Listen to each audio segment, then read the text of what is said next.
Morning. आज आते हैं टेस्ट 1 के सॉल्यूशंस पर। बहुत सारे बच्चों को कुछ डाउट्स हैं कि कैसे उनके आंसर आए हैं। कुछ लोगों को कन्फ्यूजन है कि जो आंसर दिए थे वो गलत है, वो कैसे होंगे। थोड़ा उसको आज कंफर्म कर लेते हैं। Question number 1, first question, the chemical formula of nitrogen gas is. Nitrogen gas जब भी बोला जाएगा तो ऑलवेज फॉर्मूला होगा N2। सिर्फ नाइट्रोजन एटम बोला जाएगा तो फॉर्मूला N होगा, but nitrogen gas so always formula N2। So correct answer आपका बी होगा। B is the correct answer. Second question, the chemical symbol for sodium is. आपको symbol की लिस्ट बताई थी, तो सोडियम का जो सिंबल होता है वो Na है। एक्चुअली सोडियम का एक लैटिन नेम है नेट्रियम। उस नेट्रियम के बेस पे सिंबल आता है Na, और Na आपके ऑप्शन में है डी। सो डी आंसर आपका करेक्ट होगा। Third question, the molar mass of NH3। आपको मोलर मास निकालना है और वो भी NH3 का, तो हम कैलकुलेट करते हैं। नाइट्रोजन 1 एटम है, 1 × 14 प्लस हाइड्रोजन 3 एटम है, 3 × 1। एक्चुअली 14 क्या है? 14 एटॉमिक मास ऑफ नाइट्रोजन है and 1 atomic mass of hydrogen है। कैलकुलेट करें, 14 + 3 इट मीन्स 17। अब यूनिट की बात, मोलर मास आपको बताया था, मोलर मास है तो उसकी यूनिट ऑलवेज क्या होगी? ग्राम्स होगी। तो 17 gram is the correct answer. अब वो 4 ऑप्शन में देखिए 17 ग्राम कहां पर है, तो ए ऑप्शन में है, तो ए इज द करेक्ट आंसर। फिर आइए क्वेश्चन नंबर 4 पर। क्वेश्चन नंबर 4 क्या कह रहा है? The chemical symbol for potassium. Potassium के लिए हम लेते हैं के, बिकॉज पोटेशियम का भी एक लैटिन नेम है, उसे हम बोलते हैं कैलियम। ये भी हमने आपको बताया था, तो उस बेस पे इसका सिंबल आता है के। और के कौन से ऑप्शन में है? तो बी ऑप्शन में है के, तो इसका आंसर होगा बी। फिर आते हैं नेक्स्ट क्वेश्चन नंबर 5 पर। क्वेश्चन नंबर 5 देखिए क्या कह रहा है? The molecular mass of CO2। अब आपको मॉलिक्यूलर मास निकालना है। Molecular mass of CO2। Molar mass and molecular mass निकालने का एक ही तरीका है, सेम वे, सिर्फ यूनिट का फर्क है। मोलर मास में यूनिट G आती है, तो मॉलिक्यूलर मास में यूनिट U आती है। पहले हम वैल्यू निकाल लें। कार्बन के नीचे कुछ नहीं लिखा, इसका मतलब 1 × 12 plus 2 × 16। Carbon atomic mass 12, oxygen atomic mass 16। 12 plus 32 it means 44। So molar mass की वैल्यू आ गई 44। अब यूनिट क्या होगी? मोलर मास के लिए G लेते हैं, तो मोलर मास के लिए U लेते हैं, U unified mass. And 44U ये कौन से ऑप्शन में है? तो B, तो करेक्ट आंसर आपका B होगा। फिर आते हैं नेक्स्ट क्वेश्चन नंबर 6 पर। क्वेश्चन नंबर 6 कह रहा है which of the following represent a correct formula of sodium sulphate. Sodium sulphate. अब हम पहले फॉर्मूला बना लेते हैं, फिर ऑप्शंस देखेंगे। सोडियम Na, सल्फेट SO4 होता है, वैलेंसी सोडियम की +1, sulphate -2।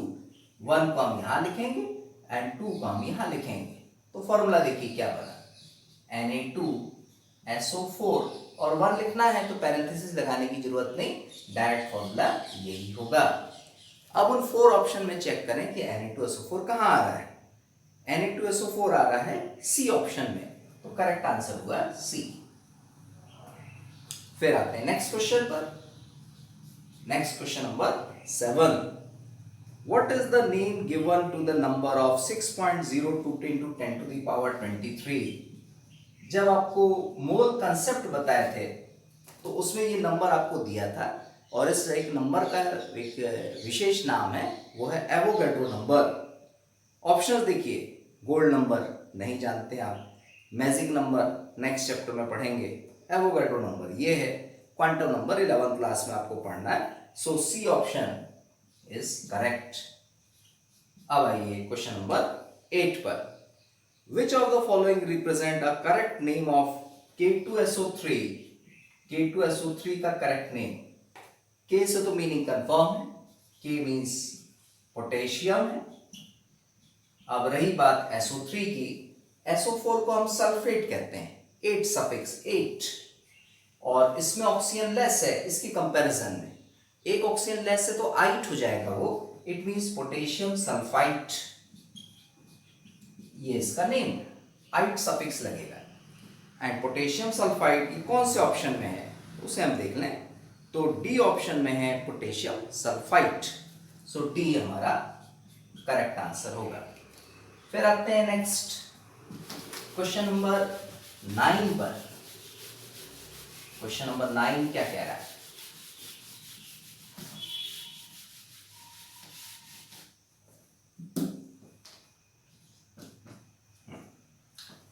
Who discovered atom?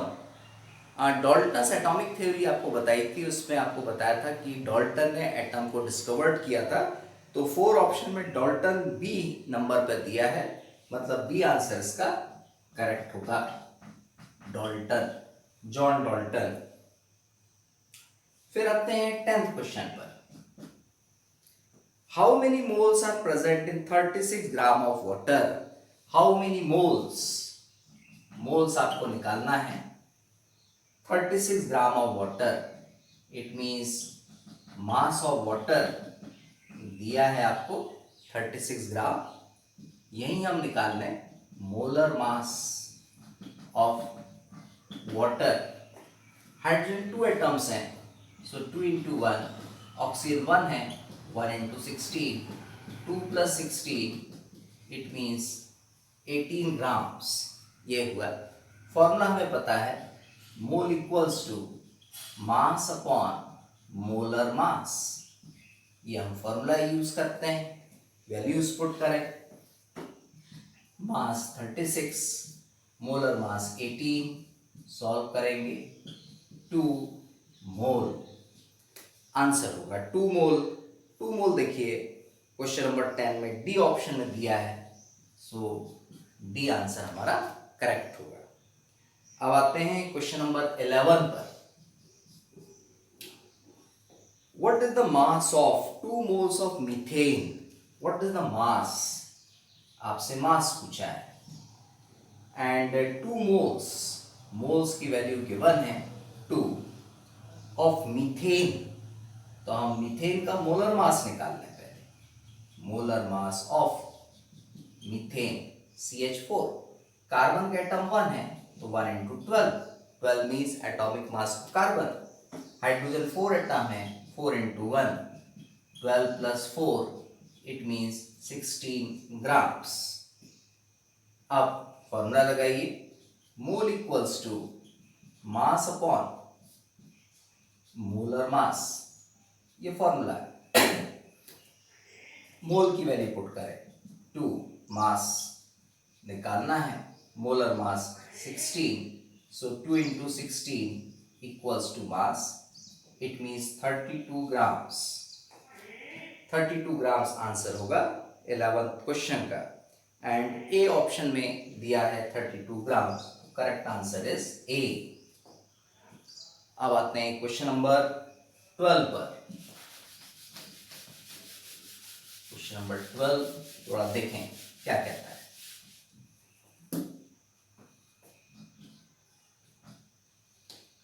How many number of atoms? Number of atoms, ये पूछा है आपसे, present in 46 gram of, it means mass दिया है 46 gram of sodium, and sodium atomic mass वो भी वहां दिया था 23, एंड एटॉमिक मास यूनिट यहाँ G ले लें, इसके रिलेटिवली हाउ मेनी एटम्स आपको बताना है, फॉर्मूले का हम डायरेक्ट यूज करें, we know that number of atoms equals to mass upon atomic mass, multiplied by Avogadro number होता है। मास की वैल्यू पुट करिए 46, atomic mass 23, 6.022 10 to the power 23, 2 times 2 का मल्टीप्लाई इसमें होगा 12.044 into 10 to the power 23 atoms. And ये आप option देखिए किसमें है, तो बी में है ये, तो बी हमारा करेक्ट आंसर होगा। अब आते हैं क्वेश्चन नंबर 13 पर। How many number of molecules, अब आपसे पूछा है number of molecules present in 16 gram of, so mass दिया है 16 gram of oxygen gas. Oxygen gas it means O2 हमें लेना है और इसका हमें मोलर मास निकालना होगा, कितना आएगा। अच्छा, फिर कंफ्यूजन है O ले या O2 ले। ऑक्सीजन गैस आएगी तो ऑलवेज O2 ही लेना है। और यहाँ एक चीज ऐसी अपने को समझ आ जाना चाहिए था, नंबर ऑफ मॉलिक्यूल्स पूछा है, इसका मतलब ऑक्सीजन मॉलिक्यूलर फॉर्म में है, एंड ऑक्सीजन मॉलिक्यूलर फॉर्म में है तो O2 ही लिखा जाएगा, ना कि O। पहले क्वेश्चन में भी देखिए नाइट्रोजन गैस का केमिकल फॉर्मूला बोला गया था, तो क्या है आंसर N2। जब नाइट्रोजन गैस के लिए N2 है तो ऑक्सीजन गैस के लिए भी क्या होगा, O2 होगा। सो मोलर मास निकालें, 2 into 16 इट मीन्स 32 ग्राम्स। और डायरेक्ट ले लें नंबर ऑफ मॉलिक्यूल्स, ये फॉर्मूला हमारा equals to mass upon molar mass into Avogadro number. Values put करें, मास हमारा 16, molar mass 32 into 6.022 10 to the power 23, 2 times 2 ones are 3.011, so final answer 3.011 into 10 to the power 23, ये answer होगा। And ये value किसमें दी है, तो C option, ये हमारा करेक्ट आंसर होगा क्वेश्चन नंबर 13 का। अब आते हैं क्वेश्चन नंबर 14 पर। 15 क्वेश्चन ही है तो 14 तो बड़ा आसान है। 14 देखिए क्या कह रहा है, which is a polyatomic ion. Polyatomic आपको पता है मोर देन 1 एटम होने चाहिए उस पर्टिकुलर आयन में। जैसे देखिए पहला दिया है Br-, एक ही एलिमेंट है तो पॉलीएटॉमिक नहीं होगा। फिर है Na+, एक ही एलिमेंट है तो ये भी पॉलीएटॉमिक नहीं है। NO3-, इसमें हमारे 2 डिफरेंट एलिमेंट्स हैं, नाइट्रोजन ऑक्सीजन, तो ये है पॉसिबल पॉलीएटॉमिक के लिए। एंड Zn2+, Zn में सिर्फ एक ही एलिमेंट है Zn, तो ये भी नहीं होगा। तो करेक्ट आंसर कौन है, NO3-। एंड ये ऑप्शन कौन सा है, तो C is the correct answer. And last question, question number 15। Law of definite proportion was given by, law of definite proportion आपने पढ़ा था, इसको प्राउस्ट ने दिया था, तो सी हमारा करेक्ट आंसर होगा। तो इस टाइप से ये सॉल्यूशंस थे और ये पूरा चैप्टर आपका फिर पीरियोडिक टेस्ट 1 में आने वाला है, क्योंकि हम चाहते हैं कि इसकी आप ज़्यादा से ज़्यादा प्रैक्टिस करें। ये न्यूमेरिकल्स इसी टाइप का पेपर रहेगा और ये आपके एग्जाम में आएगा, तो आप ज़्यादा से ज़्यादा कोशिश करके सही आंसर निकालिए, क्योंकि इसमें न्यूमेरिकल्स हैं, तो ध्यान रखिए न्यूमेरिकल सॉल्व करना है। Thank you.